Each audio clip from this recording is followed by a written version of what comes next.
talk of this session.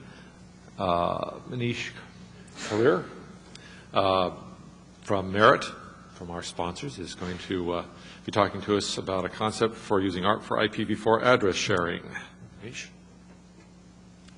Hi, I'm Manish from Merit. I work in the research group there.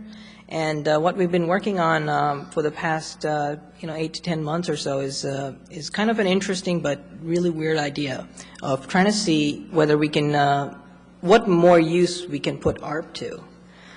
In particular, what we are trying to do is address this notion of what is actually an endpoint identifier. Is it an IP address or is it a MAC address? So, very quickly, here's roughly what I'll be talking about. So describe a little bit better what our motivations for this project was, what were the key insights that we thought we could leverage, our implementation status, and some future work. So roughly, what we were motivated by was trying to figure out what else can we do to address the scarcity, the looming scarcity of IPv4 addresses that's going to happen. IPv6 adoption is ramping up very rapidly. I mean, the more you look on the NANOG list, the more you start to actually become a believer these days. But from an IPv4 perspective, we're still evolving from an era of plenty to an era of scarcity. And how do we adapt to this change? What kind of mindset do we need to change over the next couple of years? Try to see what we can do with can we squeeze more use out of less? And scarcities are always a good time to think about some longstanding assumptions and how can we change some of those assumptions and what breaks and what doesn't change. And so underlying all this has led to the concept of port scavenging. And this whole concept is evolving, not just us, but other people are also looking into what they can extract more use out of by scavenging port space. So here's the key observations that we were looking at. So there's a range of valid source ports. Every end host has 65,000 source ports available, but they're largely unused. Newer applications are coming out, things like iTunes and Google Maps, for example, will make of the orders of hundreds of connections simultaneously. But for the most part, most applications, most common usage scenarios, if you look at traffic going across our network and see how many source ports on average get used by a single IP address, we see the number to be small, the order of 5 to 10 over a 30-second window. The second insight is there's actually every node these days in the current networking stack has two unique identifiers. He gets a MAC address and he has an IP address. And the question is can we change that? Can we get away just by using the MAC address as the unique identifier and sharing the IP address among multiple end nodes? And finally, there's notion that it's not really an end node that needs a unique IP address port combination. It's actually the application of the service that's running on the end host.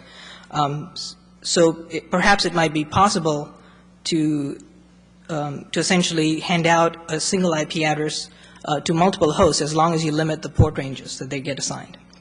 So here's the architecture of our test network. What we're looking at is the test network is in the orange box. There are 4 key components that we identified that need to change or we need to think about very carefully. One is the end hosts themselves, what needs to change there. 2, the local network. What can we change on the local network? Do we need to change any protocols? Do we need a modified ARP table essentially to help us locate these new identifiers now that an IP address is no longer a unique identifier? And also, do we need support to find services that might be running in this network now?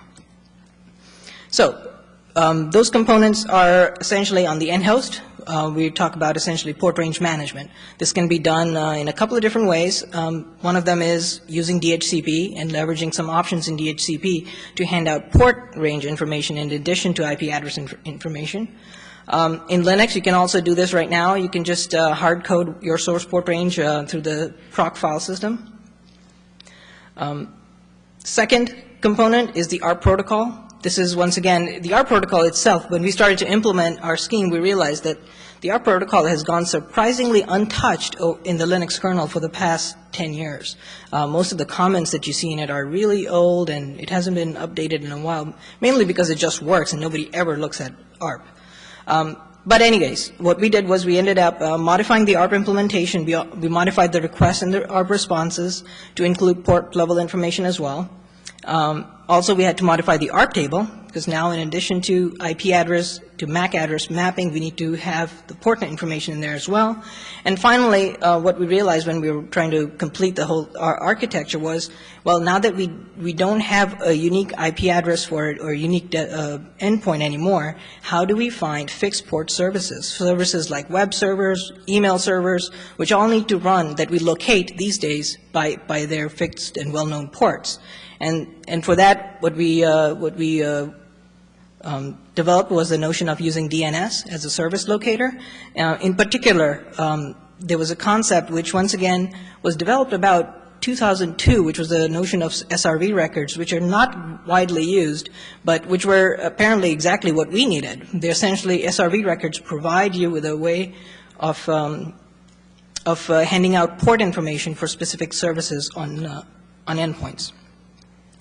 So we went ahead, coded this up, and here's what our test topology looks like. There's 3 end hosts, there's the edge router, and then, you know, that edge router is essentially hooking up to the bigger outside world. We're sharing a single IP address on all three nodes, and we limit what port ranges are assigned to each one, and with our implementation, we were able to show both scenarios working. What do I mean when I say both scenarios? So there are two scenarios. You need to make sure outbound packet connections work well, and that inbound connections to servers that you're running inside the sheltered modified network also work. So outbound packets is really simple. All end hosts have to do is pick a source port from the allowed range. It's just that the allowed range has shrunk now, and then you can just send out packets as normal. There's nothing that really needs to change. It's the inbound processing that's really the tricky part. And what you have to do in this case is on the edge router, when you figure out who you're going to send your packets to, you don't just perform an IP address lookup. You have to perform an IP address and the port lookup. And that's the change we need to make on the edge router there. So our prototype was on Linux 2629 kernel. It's not a big patch, only about 1,300 lines or so of code, mostly to the ARP code, a little bit into the routing and forwarding code. The main complexity was, and that took us the most time, was to figure out where everything gets cached in the kernel. We haven't really completed DHCP or DNS modifications to our architecture yet. We have a pretty good idea of how to implement these. We just haven't done it yet. And our current prototype has the ability to show both scenarios working correctly, outbound as well as inbound. So, for example, we can run an SSH server on a different port and connect to it correctly from the outside world and so on.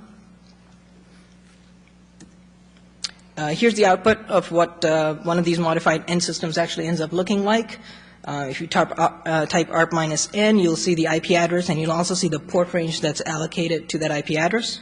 And in this case, you can see the .2 address being shared to 2 different hardware MAC addresses with different port ranges. How do we deploy this? So we've thought about 2 different ways in which deployment could be done. One is, and the best scenario, of course, is you modify the ARP functionality on the local edge router.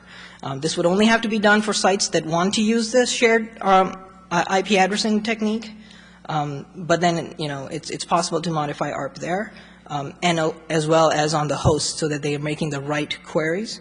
The second solution is to use a bridge where your local router does not support the modified ARP functionality.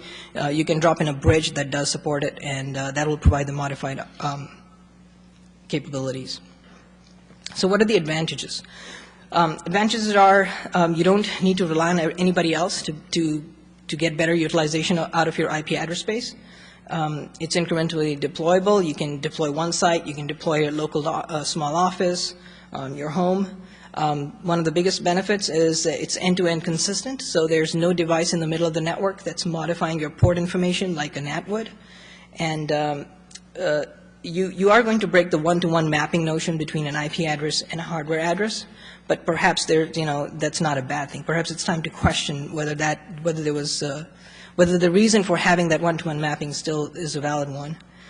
And what you can do what you can do with this sharing notion is that a single IP address can now be shared by thousands of hosts on a network. And since you're no longer hiding behind a NAT, you can also do better per flow end user management accounting because you can identify in the middle of the network a specific endpoint uniquely, because they'll be using a unique port space and a unique IP address.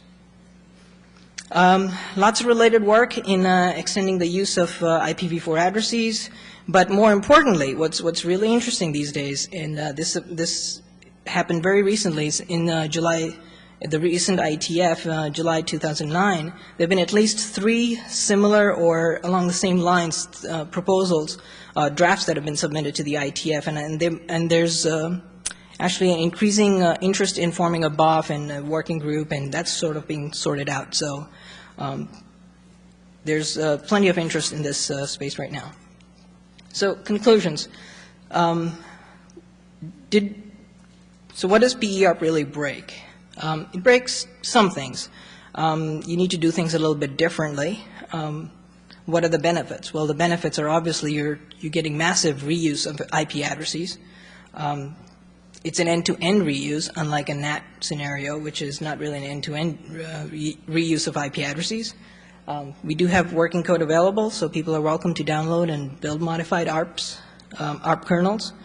And we are working on completing modifications that we need to have in place so that we can do server's location behind a modified endpoint in our architecture. And we're also working on an internet draft, hoping to have it for not this IETF, but the next one. That's about it.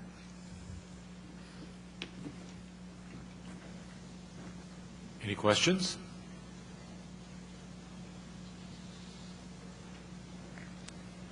Scott Librand, Internet.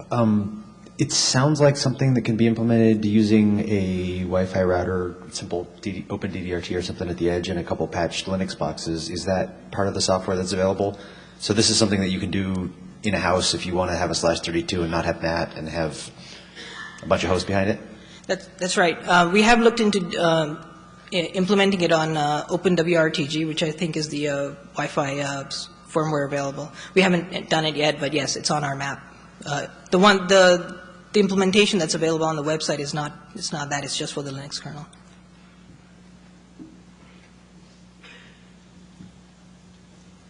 Okay, well, thank you very much, Manish.